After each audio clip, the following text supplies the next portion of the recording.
గజ్వేలిలో వక్ఫ్ board సవరణ చట్టానికి వ్యతిరేకంగా సిపిఐ పార్టీ నాయకులు నిరసన కార్యక్రమాన్ని చేపట్టారు. గజ్వేలిలోని అంబేద్కర్ చౌరస్తా వద్ద కేంద్ర ప్రభుత్వం తీసుకువచ్చినటువంటి వక్ఫ్ బోర్డు సవరణ చట్టంకు వ్యతిరేకంగా సిపిఐ పార్టీ ఆధ్వర్యంలో నిరసన వ్యక్తం చేశారు. కేంద్ర ప్రభుత్వం తీసుకువచ్చిన వక్ఫ్ బోర్డు భూములు పూర్తిగా కేంద్రం ఆధీనంలోకి వెళ్లిపోయే అవకాశం ఉంది. కేంద్రంలో బీజేపీ ప్రభుత్వం అధికారంలోకి వచ్చి 10 సంవత్సరాలు అయినా సంవత్సరానికి 1 కోటి ఉద్యోగాలు ఇస్తామని చెప్పి కనీసం 10 సంవత్సరాల్లో ఒక్క ఉద్యోగం కూడా ఇవ్వలేదు. గ్యాస్ సిలిండర్ రేటు పెంచి పేదల నడ్డి విరిచింది. రైతులకు మద్దతు ధర ఇస్తానని చెప్పి నల్ల చట్టాలు తెచ్చి రైతులకు పూర్తిగా అన్యాయం చేసిందని గజ్వేల్ నియోజకవర్గం సిపిఐ పార్టీ నాయకులు ఆవేదన వ్యక్తం చేశారు. ఈ కార్యక్రమంలో సిపిఐ పార్టీ జిల్లా కార్యవర్గ సభ్యుడు బట్టు దయానందరెడ్డి, గజ్వేల్ నియోజకవర్గం కార్యదర్శి శివలింగ కృష్ణ, కౌన్సిల్ సభ్యులు స్వర్గం రాజేశం, చింతా శ్రీను తదితరులు పాల్గొన్నారు. ఈ మధ్యనే పార్లమెంట్లో రాజ్యసభలో ఆమోదం పొందినటువంటి వక్ఫ్ సవరణ చట్టాన్ని వెంటనే రద్దు చేయాలని చెప్పి డిమాండ్ చేస్తూ దేశవ్యాప్తంగా భారత కమ్యూనిస్ట్ పార్టీ నాయకత్వంలో ఈ నిరసన కార్యక్రమాలు జరుగుతూ ఉన్నాయి. మరి అందులో భాగంగా మన గజ్వేల్లో కూడా ఈ నిరసన కార్యక్రమాన్ని చేపట్టడం జరిగింది. ముఖ్యంగా భారతదేశాన్ని పరిపాలన చేస్తున్నటువంటి ఎన్డీఏ ప్రభుత్వం, ముఖ్యంగా బీజేపీ నాయకత్వంలో ఉన్నటువంటి ఎన్డీఏ ప్రభుత్వం చాలా కార్మిక, రైతు, అలాగే వీరికి వ్యతిరేకమైనటువంటి చట్టాలను తీసుకొచ్చి వీళ్ళ యొక్క హక్కుల్ని హరించే విధంగా పనిచేస్తూ ఉన్నది. దానికి ఒకటే 2-3 ఉదాహరణలు మనం గమనిస్తే తెలుస్తాయి. ఇవాళ భారతదేశంలో చిన్న పరిశ్రమలలో 150 మంది 200 మంది కార్మికులు పనిచేస్తున్నటువంటి కంపెనీలలో గతంలో వాళ్ళని తీసేయాలంటే చట్టం రక్షణ ఉండేది.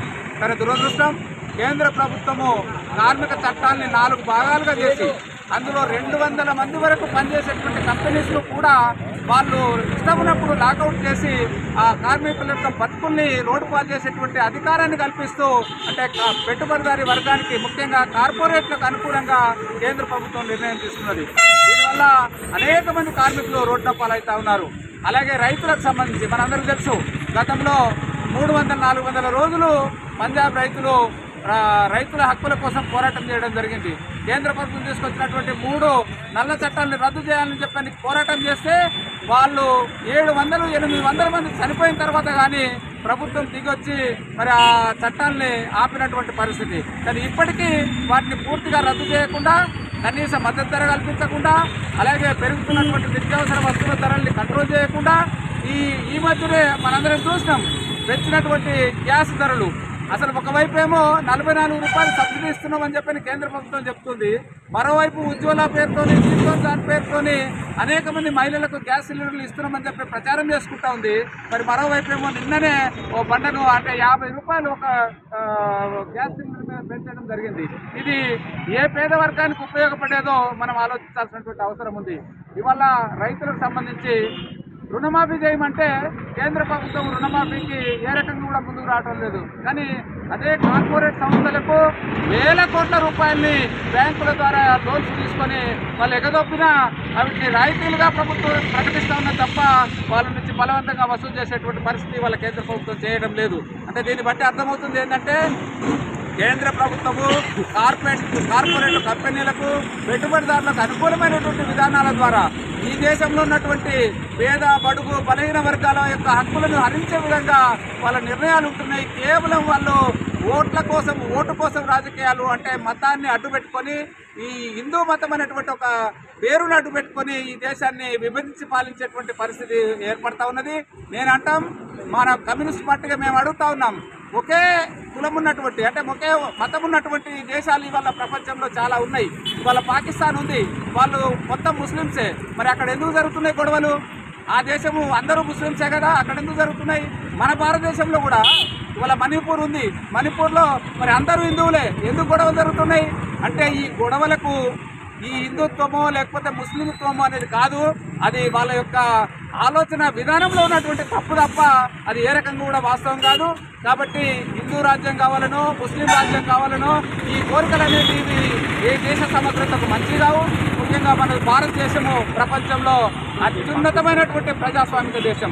మన దేశానికి బాబాసాహెబ్ అంబేద్కర్ గారు రచించినటువంటి రాజ్యాంగం చాలా రక్షణ కల్పిస్తూ ఉన్నది.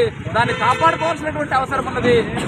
దానిలో భాగంగానే మరి మనందరం కూడా కేంద్ర ప్రభుత్వము ఈ భారత రాజ్యాంగాన్ని మార్చడం కోసం చేసేటువంటి ప్రయత్నం కానీ, రిజర్వేషన్స్ ఎత్తివేసేందుకు చేసేటువంటి ప్రయత్నం కానీ, కులాల మధ్య మతాల మధ్య చిచ్చు పెట్టడానికి ప్రయత్నం చేస్తున్నటువంటి విధానాలకు వ్యతిరేకంగా, ముఖ్యంగా ఈ అసంఘటిత రంగంలో పనిచేసేటువంటి కార్మికులకు సంబంధించి ఇవాళ మీరందరూ చూస్తే మనము ఇక్కడ మెజార్టీ వివిధ రంగాలలో పనిచేసేటువంటి అసంఘటిత రంగ హమాలీ కార్మికులు భాగస్వాములు అయినారు. వాళ్ళందరికీ కూడా కనీసం ఒక సమగ్ర చట్టం తీసుకొచ్చి వాళ్ళ జీవితానికి గ్యారంటీ కల్పించాల్సినటువంటి అవసరము కేంద్ర ప్రభుత్వం మీద ఉన్నది. అలాగే గజ్వేల్ టౌన్లో భారత కమ్యూనిస్ట్ పార్టీ గజ్వేల్ శాఖ నిర్వహిస్తున్నటువంటి ఈ నిరసన కార్యక్రమంలో ఇవాళ కేంద్ర ప్రభుత్వము నిజంగా మరి ప్రజల పక్షమా లేకపోతే రాజకీయ నాయకుల పక్షమా అనేటువంటి అందరికీ సందేహం కలుగుతూ ఉంది. ఎందుకంటే ఒక రకంగా లౌకిక రాజ్యంగా మన దేశాన్ని మనం చెప్పుకుంటూనే ఇవాళ లౌకిక రాజ్యాన్ని పక్కన పెట్టి హక్కులను రాజ్యాంగాన్ని దుర్వినియోగం చేసేటువంటి కార్యక్రమాలు చేపడతా ఉంది. కాబట్టి వాటన్నిటి కూడా విధించుకోవాలని చెప్పి డిమాండ్ చేస్తూ ఉన్నాం. వక్ఫ్ బోర్డు ఏదైతే సవరణ బిల్లు తీసుకొచ్చారో ఇది రాష్ట్రాలకి లేదంటే ప్రభుత్వాలు వాళ్ళను కబ్జాలో పెట్టుకోవడం కోసము మరి ముస్లింలను వక్ఫ్ బోర్డు ఒక రకంగా నిర్బంధించడం కోసం చేస్తున్నటువంటి చర్య. కాబట్టి దీన్ని భారత కమ్యూనిస్ట్ పార్టీగా వ్యతిరేకిస్తూ ఉన్నాం. తప్పకుండా ఈ సవరణ చట్టాన్ని రద్దు చేసుకొని ప్రజల పక్షాన్ని నిలబడాలని చెప్పేసి బీజేపీ గవర్నమెంట్ని మేము డిమాండ్ చేస్తూ ఉన్నాం. అదే రకంగా ఒక పక్కన మరి గ్యాస్ ధరను దించుతూ మరి సబ్సిడీ ఇస్తూనే మరో పక్కన ధరలు పెంచుతూ సబ్సిడీ ఏమైంది అని చెప్పేసి వాళ్ళు మేము అడుగుతా ఉన్నాం. ఎందుకంటే మహిళల కోసం మీరు గ్యాస్ ఉచితంగా ఇస్తాం లేదంటే సబ్సిడీ ఇస్తామని చెప్పేసి ఒక పక్కన నినాదాన్ని పెడుతూ మరి మళ్ళీ ఆ గ్యాస్ ధరలు పెంచడం వల్ల వాళ్ళకి వస్తున్నటువంటి సబ్సిడీ ఎక్కడ పోయింది అని చెప్పేసి కూడా ఇవాళ డిమాండ్ చేస్తూ ఉన్నాం. అందుకని గ్యాస్ ధరను తగ్గించాలని, అదే రకంగా ఇవాళ కేంద్రం ఏం చేస్తున్నది ఒక అటానమస్ ఉన్నటువంటి బాడీలందరినీ కూడా ప్రభుత్వం చేతుల్లోకి తీసుకొని ప్రభుత్వం అజమాయిషీ కోసం ప్రయత్నం చేస్తున్నది. కాబట్టి అట్లాంటి నిర్ణయాలను వాళ్ళు వెంటనే విరమించుకోవాలని, స్వతంత్ర ప్రతిపత్తి కలిగినటువంటి సంస్థలను స్వతంత్ర ప్రతిపత్తిగానే ఉంటూ న్యాయ వ్యవస్థ కావచ్చు, ఎలక్షన్ కమిషన్ కావచ్చు, ఇతర స్వచ్ఛంద సంస్థలను వాటికి మరి స్వచ్ఛందంగా ఉండేందుకు మరి ప్రభుత్వాలు సహకరించాలని చెప్పేసి ఆ రకంగా కనుక చేసినట్లయితే ప్రజలు తిరగబడతారు.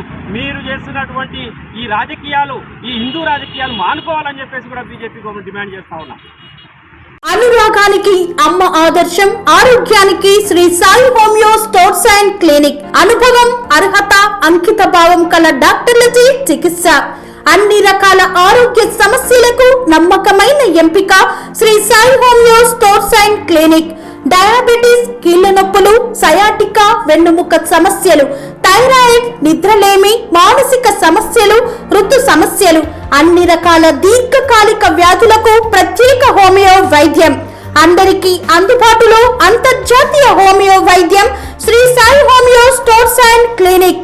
మీ ఆరోగ్య సమస్య ఏదైనా ఇప్పుడు పరిష్కారం సాధ్యం.